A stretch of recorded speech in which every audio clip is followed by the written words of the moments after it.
Hello friends, welcome to stack tutorials. Friends, आज से हम एक नया टॉपिक स्टार्ट करेंगे जिसका नाम है फायरबेस। सो अगर आपने पहले भी एंड्रॉयड डेवलपमेंट किया है तो आप इस वर्ड से फैमिलियर होंगे कि फायरबेस क्या होता है। सो मैं एक्सप्लेन कर देता हूँ कि फायरबेस एक ऑनलाइन टूल होता है जो कि गूगल प्रोवाइड करता है, ठीक है, डेवलपर्स के लिए। इसमें बहुत सारी फैसिलिटीज़ होती हैं, ठीक है। तो मोस्टली फायरबेस हम जानते हैं डेटाबेस के लिए, बट इसके अंदर काफ़ी सारे फैसिलिटीज़ होती हैं जो कि एक डेवलपर का जो डेवलपमेंट है उसको काफ़ी ज़्यादा इजी बना देती हैं, ठीक। तो वन बाय वन हम इन सारी चीज़ों को एक्सप्लोर करेंगे, क्या क्या चीज़ें होती हैं फायरबेस के अंदर। तो सबसे पहले आप यहाँ पे देख सकते हो कि यहाँ पे ऑथेंटिकेशन लिखा हुआ है, मीन्स ऑथेंटिकेशन क्लिक है यहाँ पे। सो आपने देखा होगा कि मोस्ट ऑफ द ऐप में जब आप इंटर करते हो तो वहाँ पे आपको किसी न किसी मोड से ऑथेंटिकेशन करना होता है। जैसे आपके फ़ोन से फ़ोन OTP ऑथेंटिकेशन होता है, मोबाइल नंबर से, और ईमेल पासवर्ड से होता है, या फिर आप अपना जीमेल से लॉगिन करते हैं, फेसबुक से लॉगिन करते हैं।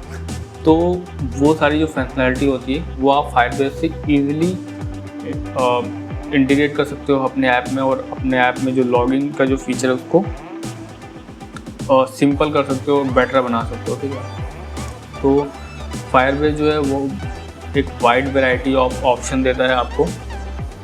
जैसे आप देख रहे हो कि इतने सारे ऑप्शन हैं जिनको आप अपने ऐप में इंटीग्रेट कर सकते हो। जैसे है email, password verification, phone number, Google, बहुत सारे हैं, मतलब जितने भी एग्जिस्ट करते हैं ऑलमोस्ट सारे हैं। सो ये तो फर्स्ट फीचर हो गया फायरबेस का। सेकंड है क्लाउड फायरस्टोर।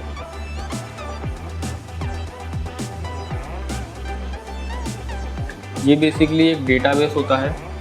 डेटाबेस आपने यूज़ किया हो एंड्रॉयड में, या फिर अगर आपने डेटाबेस यूज़ नहीं किया है और आप बिल्कुल भी अवेयर नहीं हैं इससे, सो आप मुझे कमेंट सेक्शन में बता सकते हैं। मैं डेटाबेस पूरी तरह से एक्सप्लेन कर दूँगा कितने टाइप के होते हैं एंड ऑल।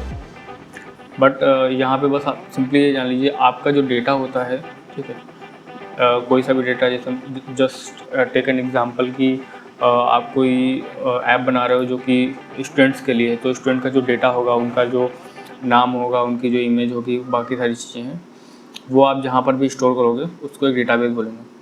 तो क्लाउड फायरस्टोर एक NoSQL डेटाबेस होता है, ठीक है, जिसमें हम अपने जितना भी डेटा होता है उसको स्टोर करते हैं, ठीक है। और ये इसमें जो डेटा होता है वो जो NoSQL होता है, तो जो डेटा होता है वो JSON फॉर्मेट में स्टोर होता है। तो आप अगर बिगिनर हैं पूरी तरह से, अभी तक एक बार भी आपने डेटाबेस यूज़ नहीं किया, तो आप कुछ वर्ड से हो सकता है कि फैमिलियर नहीं हो, बट आने वाले ट्यूटोरियल्स में आप ये सारी चीज़ों से फैमिलियर हो जाएंगे। इसके अंदर क्लाउड फायरस्टोर के अंदर यहाँ पे होता है डेटा, और ये एक जो कॉलम बना हुआ है ये रूल्स का है। रूल्स एक्चुअली होता है कि आपका जो डेटाबेस है उसको कौन एक्सेस कर सकता है, यहाँ से आप परमिशन देते हो कि कौन एक्सेस कर सकता है किस डेटा को कौन रीड कर सकता है, राइट कर सकता है। तो ये सारी सिक्योरिटीज़ के लिए होता है। आप नहीं चाहते हो कि आपका जो ऐप है उसका डेटा हर कोई यूज़ कर ले बिना किसी परमिशंस के, तो आप यहाँ पे कुछ सर्टेन रूल्स डिफाइन करोगे, जिससे आपका जो ऐप है वो काफ़ी सिक्योर रहेगा, जिसका डेटाबेस काफ़ी सिक्योर रहेगा, ठीक। थर्ड है आपका जो रियल टाइम डेटाबेस है। अगेन ये भी एक डेटाबेस है, ठीक है। इन दोनों डेटाबेस में कोई ज़्यादा बेसिक डिफरेंस नहीं है। ये जो फायरस्टोर है ये लेटेस्ट डेटाबेस इसका है, लेटेस्ट इसका प्रोडक्ट है, और रियल टाइम काफ़ी पहले से चल रहा है, ठीक है। तो क्लाउड फायरस्टोर में थोड़ी सी ज़्यादा फीचर्स होते हैं, स्केलेबिलिटी और थोड़ी स्पीड ज़्यादा अच्छी होती है इसकी। वैसे आपको यूज़ करने में कोई बहुत ज़्यादा डिफरेंस नहीं दिखेगा इन दोनों को, ठीक है। तो जैसे कि मैंने यहाँ पे एक सिंपली कुछ डेटा यहाँ पे रिकॉर्ड किया हुआ आप देख सकते हो, स्टूडेंट, जिसमें उसके अंडर में स्टूडेंट का जो ID है और स्टूडेंट का जो नेम, ठीक है। तो लाइकवाइज आप अपना जो डेटा है वो यहाँ पे रख सकते हो, और फिर अपने ऐप में इसी डेटा को फेच करके एक बेटर UI के साथ आप दिखा सकते हो। और फोर्थ नंबर पे हम चलते हैं, यहाँ पे है स्टोरेज। सो स्टोरेज ये एक और अच्छा टूल है फायरबेस का, जिसमें आप अपनी जो भी मीडिया फाइल्स होती हैं उनको रख सकते हैं। मीडिया फाइल्स के अंडर में आती हैं जो इमेजेस आपकी होती हैं, या फिर आपकी कोई वीडियो है, कोई ऑडियो है, कोई पीडीएफ है, मतलब जितना भी आपका जो फाइल्स से रिलेटेड चीज़ें होती हैं, जितनी भी मीडिया फाइल्स होती हैं वो आप यहाँ पे रखते हो। तो यहाँ पे आप एंड्रॉयड ऐप से भी अपलोड करा सकते हो, मतलब डायरेक्टली अपने ऐप से पिक को अपलोड करा के यहाँ पे सेव करा सकते हो। जैसे आपने मोस्टली ऐप में देखा होगा, इंस्टाग्राम या फेसबुक में, कि आप अपना जो प्रोफाइल पिक है वो अपलोड करते हो और वो कहीं ना कहीं जाके स्टोर होता है। तो ये स्टोरेज वही चीज़ है जो आपके ऐप को यहाँ पे स्टोर रखता है, ठीक है। और आपके ऐप मतलब जो भी इमेज होती है उसको स्टोर करता है एंड एक URL जनरेट करता है, जिसके थ्रू आप जो वो अपनी जो पिक्चर है उसको एक्सेस कर सकते हैं। ओके, नेक्स्ट चलते हैं। ये हमारा होस्टिंग है। होस्टिंग यूज़ होता है बेसिकली आपकी अगर कोई वेबसाइट है तो उसको होस्ट करने के लिए, उसको ऑनलाइन करने के लिए, ठीक है। तो ये भी यहाँ पे एक फ्री फीचर है अप टू सर्टेन लिमिट, जिसको आप यूज़ कर सकते हो अपनी नॉर्मल जो वेबसाइट होती हैं, सिंगल पेज वेबसाइट, इन सब चीज़ों को होस्ट करने के लिए, ठीक। फंक्शंस एक थोड़ा सा एडवांस पार्ट है इसमें। बेसिकली अगर आपने पहले भी कभी एंड्रॉयड किसी भी प्रकार का डेवलपमेंट किया हो, बैकएंड डेवलपमेंट किया हो, ठीक है, तो आपने एक वर्ड सुना होगा API। तो जो APIs एक्चुअली होती हैं वो डेटाबेस को एक्सेस करती हैं, आपकी जिससे रिक्वायरमेंट है उस हिसाब से डेटाबेस के अंदर से डेटा को रिट्रीव करती हैं, फिर यूज़र को सेंड करती हैं, ठीक है। तो लाइकवाइज यहाँ पे फंक्शन वो काम करते हैं। आप नॉर्मल प्रोग्रामिंग की अगर बात करते हैं हम, C++, जिसमें भी आपने प्रोग्रामिंग की हो उसमें आपने फंक्शन ज़रूर यूज़ किए होंगे, जिसमें क्या होता है कि आप कुछ इनपुट देते हो फंक्शन को, या फिर कुछ भी इनपुट नहीं देते हैं, केवल फंक्शन को कॉल करते हैं और फंक्शन कुछ रिटर्न करता है। लाइकवाइज इसमें भी यही होता है, हम अपने एंड्रॉयड ऐप से इस फंक्शन को ट्रिगर करते हैं, ठीक है, वाया HTTP कॉल, और ये फंक्शन उस HTTP कॉल के रिस्पॉन्स में जो भी हमने लिखा हो इस फंक्शन के अंदर वो रिटर्न होता है, ठीक है। तो फंक्शन बहुत इंपॉर्टेंट पार्ट है अगर आप किसी बड़े प्रोजेक्ट पे काम कर रहे हैं, ठीक है, जिसमें आपको एक साथ बहुत सारा डेटा चाहिए, कुछ मैनिपुलेटेड डेटा चाहिए, तो हम बहुत सारी क्वेरीज फंक्शन के अंदर लिख सकते हैं।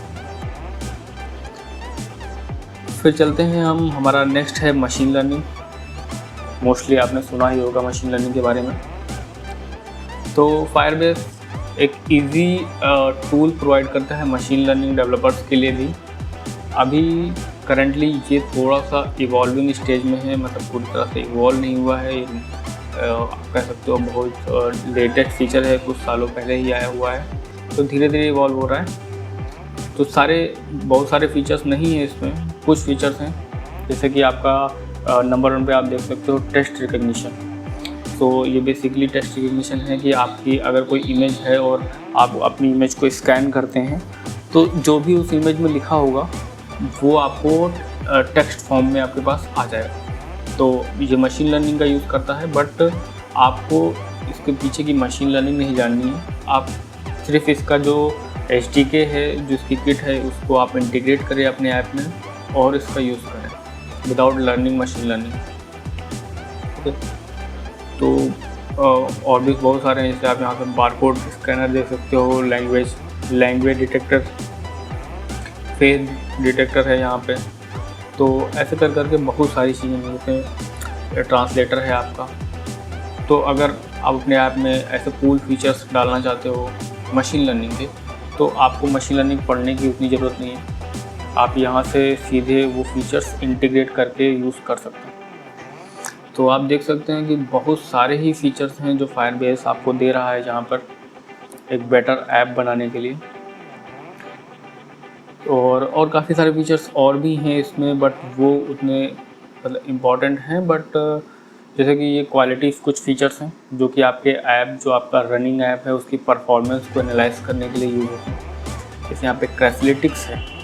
तो क्रैशलिटिक्स का मीन्स है कि जो आपका ऐप कभी क्रैश होता है तो रन टाइम पे वो कहाँ पे क्रैश हो रहा है, ऐप किस पेज पे क्या प्रॉब्लम आ रही है, वो सारी चीज़ें ये बताता है। तो और जैसे टेस्ट लैब है, तो टेस्ट लैब में भी यही सारी चीज़ें होती हैं कि आपका ऐप है वो कहाँ पर कुछ प्रॉब्लम कर रहा है, या फिर यूज़र्स कहाँ तक आपका ऐप चला रहे हैं, किस पेज पे ज़्यादा ट्रैफिक रहता है, किस पेज पे कम ट्रैफिक रहता है, इन सारी चीज़ों को एक्सप्लेन करता है। ठीक है, सो आप देख सकते हो काफ़ी सारे ही फीचर्स हैं। और इसका जो प्राइसिंग है, बेस्ट पार्ट इसका है कि जो फायरबेस का जो प्राइसिंग है वो बहुत ज़्यादा ही लो है। आप आराम से इसको यूज़ कर सकते हो। मतलब आप अगर आपके ऐप के 1-2 हज़ार यूज़र्स हैं तो वहाँ तक आपको पे नहीं करना होता है लगभग।